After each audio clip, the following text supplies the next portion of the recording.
Good morning, everyone. May buntag sa tanan. I'm Edna Gonzaga, and you can call me Miss Ed, your lovely tour guide for today, ready to share and educate you about the history of Cebu. So before we really begin, let me welcome you all in the Queen City of Cebu, Cebu City.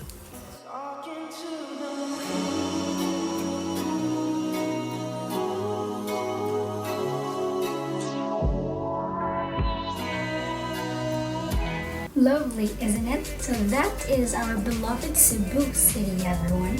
Moving forward, I will now be sharing with you about the history of Cebu, as it is why we are here for today.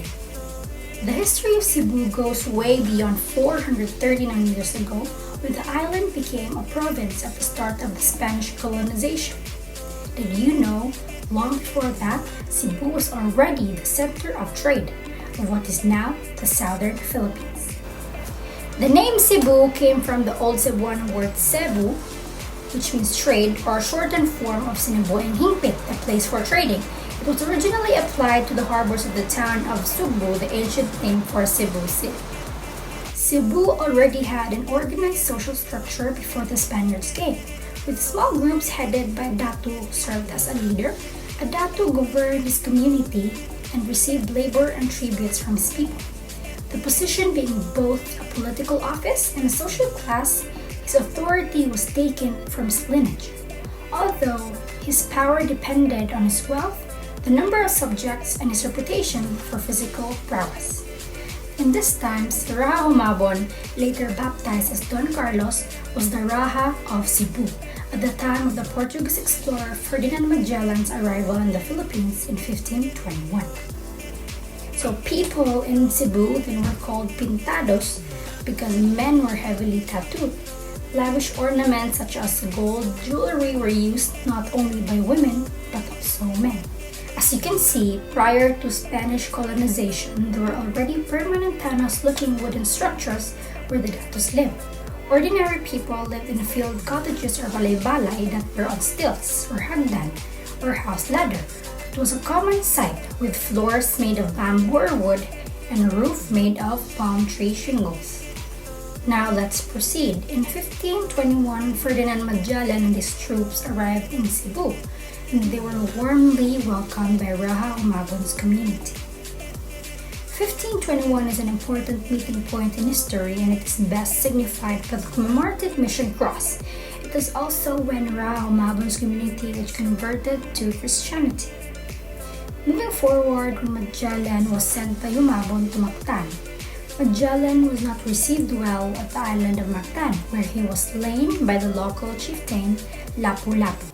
Cebu remained free until Manuel Lopez de Legazpi arrived in 1566.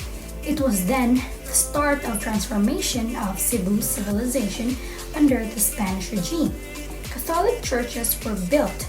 Priests ruled communities alongside civil leaders. Watchtowers were scattered along the island to guard against moral raids. On the economic and cultural side, fiesta celebrations were embraced. New agricultural products were introduced. Royal decrees led to commercial and agricultural expansion and the establishment of elementary schools in every municipality. From 1872 to 1896, however, extensive propaganda against abuses of Spaniards was done. A sugar crisis ended the agricultural prosperity Cebu province enjoyed, and in 1892, sugar barons or hacienderos were forced to declare bankruptcy. Philippine Revolution began against Spain in 1898, but before the fruits of independence could bloom, the American troops arrived.